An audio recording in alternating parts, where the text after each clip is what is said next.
बच्चों, आज हम 9th क्लास की वीडियो लेकर आए हैं जिसमें एक्सरसाइज 1.1 करेंगे बेसिक्स के साथ। अगर आप उन बेसिक्स को नोट करना चाहते हो तो डिस्क्रिप्शन बॉक्स में जाकर नोट कर लीजिए। तो चलिए शुरू करते हैं। संख्या पद्धति, नंबर सिस्टम, इसकी कुछ बेसिक्स हैं, उन्हें हम पहले समझ लेते हैं। सबसे पहले आती हैं प्राकृतिक संख्याएं, नेचुरल नंबर्स। ये 1 से स्टार्ट होती हैं और आगे तक चलती चली जाती हैं और इनका सिंबल है n। इसके बाद हैं पूर्ण संख्याएं, होल नंबर्स। अगर प्राकृतिक संख्याओं में 0 शामिल कर दें तो ये पूर्ण संख्याएं बन जाती हैं और इसका सिंबल है w। इसके बाद आते हैं पूर्णांक, इंटीजर्स। होल नंबर्स में, पूर्ण संख्याओं में अगर माइनस के नंबर हम शामिल कर दें तो बन जाते हैं इंटीजर्स, पूर्णांक बन जाते हैं। इसका सिंबल Z है। ये Z जर्मन शब्द जेहलिन से लिया गया है जिसका अर्थ है गिनना। और इंटीजर्स में ध्यान रखना है कि 0 ना तो पॉजिटिव है ना नेगेटिव। इसके बाद में आती हैं परिमेय संख्याएं जिसका सिंबल है Q। इसकी डेफिनेशन है कि जिन नंबर्स को हम P/Q के फॉर्म में लिख सकते हैं, जहां P और Q पूर्णांक हैं और Q 0 ना हो, वो संख्याएं परिमेय होती हैं। जैसे 2/3, -5/7, 0/2, इस तरह के बहुत सारे नंबर्स परिमेय संख्याएं होती हैं। यहाँ पर रेशनल शब्द रेशियो से लिया गया है जिसका अर्थ है अनुपात। और हम जानते हैं कि जब हम दो संख्याओं को डिवाइड करते हैं तो उनको हम अनुपात में भी लिख सकते हैं। और जो इसका सिंबल Q है वो कोशेंट से लिया गया है जिसका अर्थ है भागफल। अब नंबर लाइन को भी डिस्कस कर लेते हैं। नंबर लाइन में बीच में 0 होता है। 0 के राइट साइड में पॉजिटिव इंटीजर्स होते हैं और लेफ्ट साइड में नेगेटिव इंटीजर्स होते हैं। जब हम 0 से लेफ्ट की तरफ जाते हैं तो ये नंबर्स छोटे होते चले जाते हैं और जब राइट की तरफ जाते हैं तो नंबर बड़े होते चले जाते हैं। कहने का मतलब है कि अगर इस नंबर लाइन में हम लेफ्ट की साइड जाएंगे तो नंबर छोटे होते जाएंगे और जब राइट तरफ जाएंगे तो नंबर बड़े होते जाएंगे।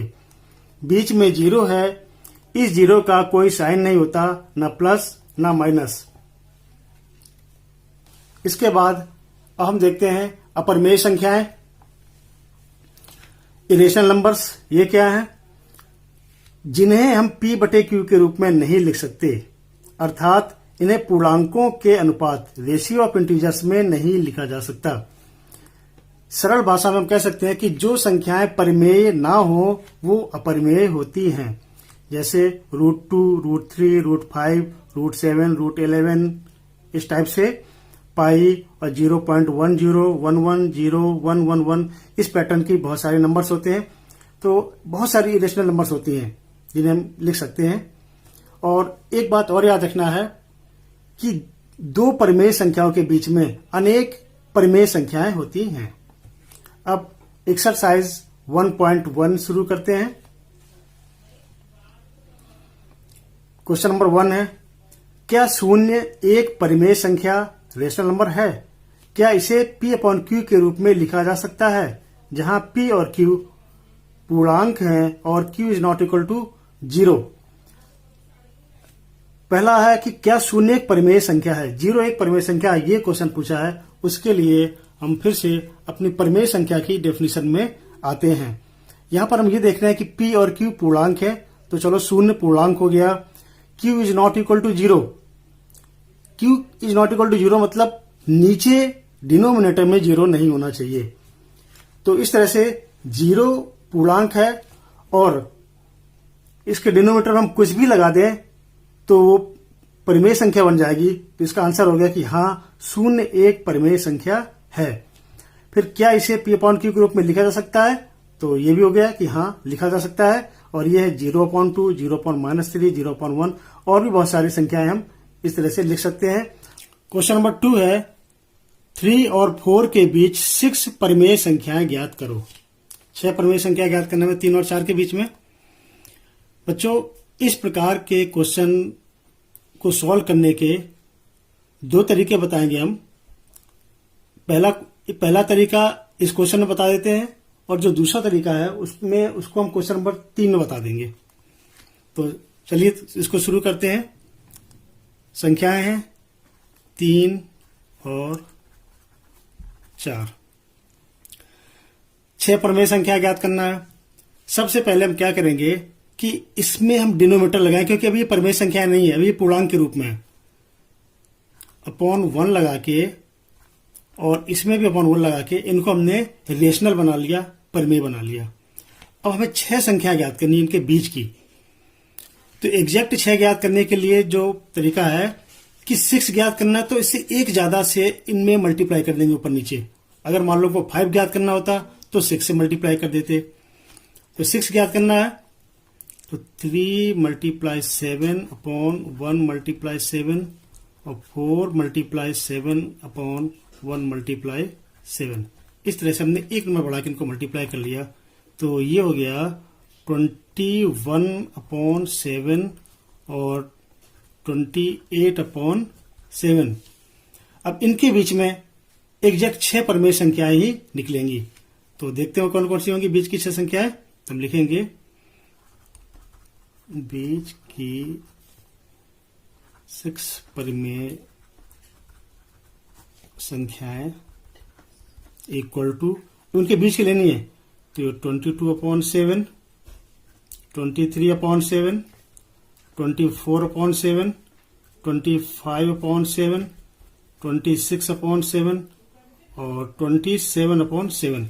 तो ये 1, 2, 3, 4, 5, 6 ये 6 संख्याएं हो गई इस तरह से। तो ये इसका आंसर हो गया। इसके बाद क्वेश्चन नंबर 3। क्वेश्चन नंबर 3 है find 5 rational numbers between 3/5 and 4/5। 3/5 और 4/5 के बीच 5 प्रमेय संख्याएं ज्ञात करो। इसको हम दूसरे मेथड से करेंगे, क्योंकि 3/5 एंड 4/5 इनमें डिनोमिनेटर पहले से लगा हुआ है। ये पहले से ही रेशनल के फॉर्म में है, प्रमेय संख्याओं के फॉर्म में है।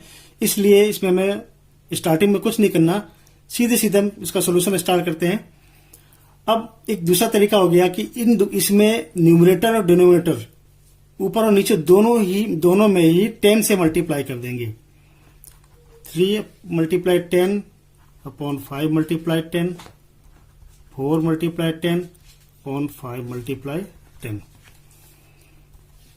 तो ये आ गया 30/50, 40/50। अब इनके बीच में 5 प्रमेय संख्या लिखनी है। तो ये होंगी 31/50, 32/50, 33/50, 34/50, 35/50। ये 5 प्रमेय संख्या हो गई इनके बीच की। और हमें ये देखना है कि 10 से ही क्यों मल्टीप्लाई करते हैं, क्या किसी और नंबर से ही मल्टीप्लाई कर सकते हैं? तो इसका जवाब है हाँ। हमें बस ये ध्यान रखना है कि 5 से बड़ी नंबर, जो क्वेश्चन में जो पूछा गया उससे बड़े नंबर किसी से भी मल्टीप्लाई कर सकते हैं। नॉर्मली 10 से मल्टीप्लाई करके हमारा आंसर आ जाता है, इसलिए हम 10 से ही मल्टीप्लाई करते हैं। इसके बाद question number 4 true and false का देख लेते हैं। इसको सॉल्व करते हैं। करने से पहले वेन डायग्राम सामने रखते हैं। पहला पार्ट है प्रत्येक प्राकृतिक संख्या पूर्ण संख्या होती है। ये प्राकृतिक संख्या का सर्कल है, ये पूर्ण संख्या का सर्कल है। तो जितनी भी प्राकृतिक संख्या है वो सब इसके अंदर ही आ रही हैं, इसलिए ये पहला सही है। दूसरा, प्रत्येक पूर्णांक पूर्ण संख्या होती है। जो पूर्णांक है ये प्रत्येक पूर्ण संख्या होती है। तो ये गलत है, क्योंकि -1, -2, -3 या और भी माइनस नंबर्स ये इसके अंदर नहीं आते, इसलिए ये गलत हो गया। फिर प्रत्येक प्रमेय संख्या पूर्ण संख्या होती है। इसी प्रकार से जो प्रमेय संख्याएं हैं ये सारी की सारी ये 2/3 या -5.7 या 0.2 या और भी बहुत सारे नंबर्स हैं जो फ्रैक्शन के फॉर्म में होती हैं, वो पूर्ण संख्या के अंदर नहीं आ रही हैं, इसलिए ये भी गलत है। तो बच्चों, उम्मीद है आपको ये एक्सरसाइज अच्छी तरह से समझ में आ गई होगी। मिलते हैं अपने नेक्स्ट वीडियो में।